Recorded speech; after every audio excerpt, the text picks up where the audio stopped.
part aujourd'hui, celui du lancement des travaux de construction de salles de classe sur ce site de Boulengo, tombe à point nommé.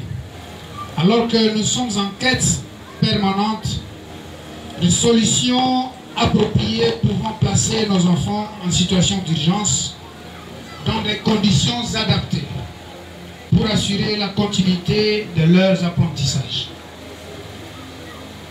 C'est ainsi que nous remercions la Fondation Vodacom, l'un des partenaires privilégiés de l'État congolais dans le secteur de l'éducation, pour cette énième œuvre combien salutaire.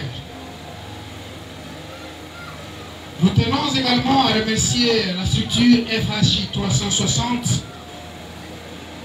et la Croix-Rouge de la RDC pour l'accompagnement dans la maîtrise d'ouvrage d'une part et l'exécution de ce projet d'autre part. Ceci est en effet un signal fort d'un partenariat engagé et résilient, mieux une réponse prioritaire aux besoins urgents ressentis par la communauté des déplacés internes comme la communauté d'accueil.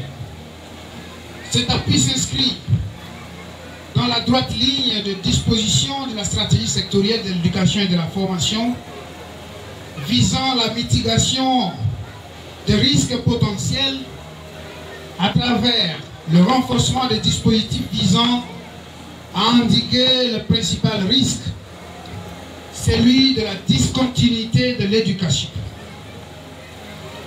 Outre les risques factuels liés à la guerre, il s'observe également des risques directs des conflits sur la scolarisation et qui impactent négativement sur le taux d'achèvement au primaire dans la province, suite à l'afflux de déplacés internes et qui affecte le ratio maître-élève.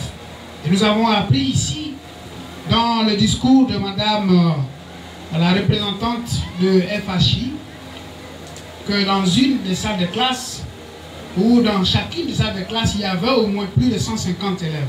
C'est inconcevable.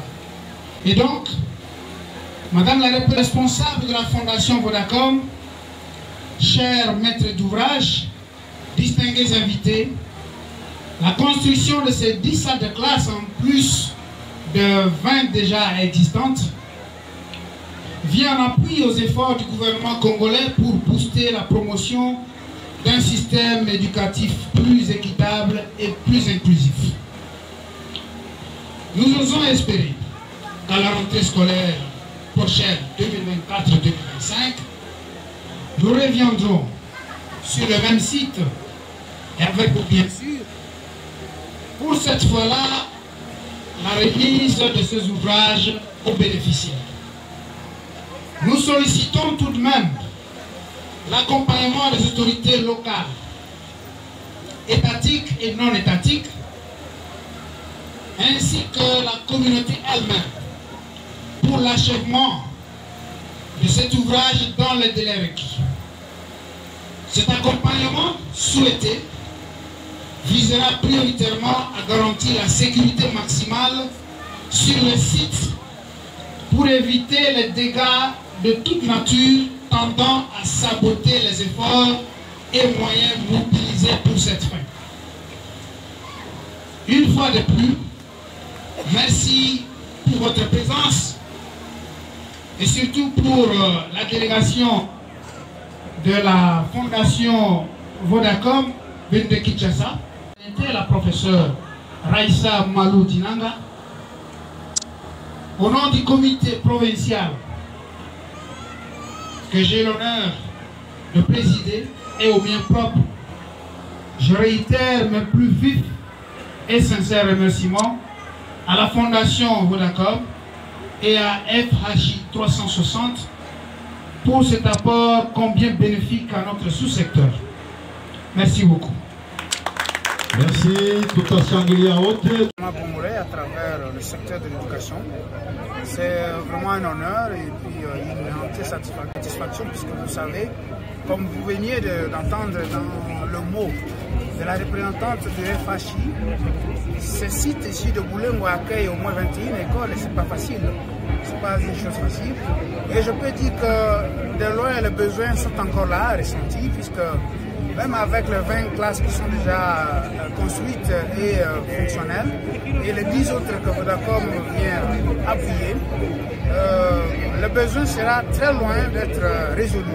Néanmoins, c'est un coup de pouce très important que nous saluons et surtout nous félicitons notre partenaire Vodacom qui ne cesse de voler au secours de l'enfant congolais pour son éducation complète, puisque nous avons déjà vu quelques ouvrages de Vodacom partout à travers le pays et même ici il y a des classes numériques que Vodacom a construites et continue d'équiper, donc c'est déjà quelque chose de trop, un apport de trop, et nous demandons aux partenaires Vodacom et aussi à la structure d'exécution FHI et l'organe qui va s'occuper de la construction, donc la structure de la Croix-Rouge de la RDC, de pouvoir continuer à voler au secours de nos enfants qui sont vraiment en situation de détresse.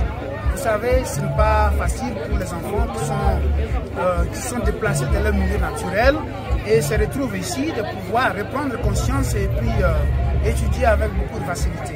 Nous avons constaté que sur au moins plus de 300 000 enfants qui vivent dans le camp des déplacés, il y a seulement une centaine de mille qui sont parvenus à clôturer l'année scolaire. Donc le besoin est encore grand. Et avec l'appui de nos différents partenaires, nous allons voir dans la mesure possible comment, au-delà de la construction, au-delà des appuis en fourniture scolaire et autres, voir aussi comment sensibiliser et les enfants et aussi les parents, surtout pour qu'on puisse récupérer tous les enfants qui sont en âge de la scolarisation, de reprendre le chemin de l'école, puisque sinon c'est encore une bombe à retardement et nous risquerons d'assister à une explosion de la délinquance juvénile, même après la guerre. Merci.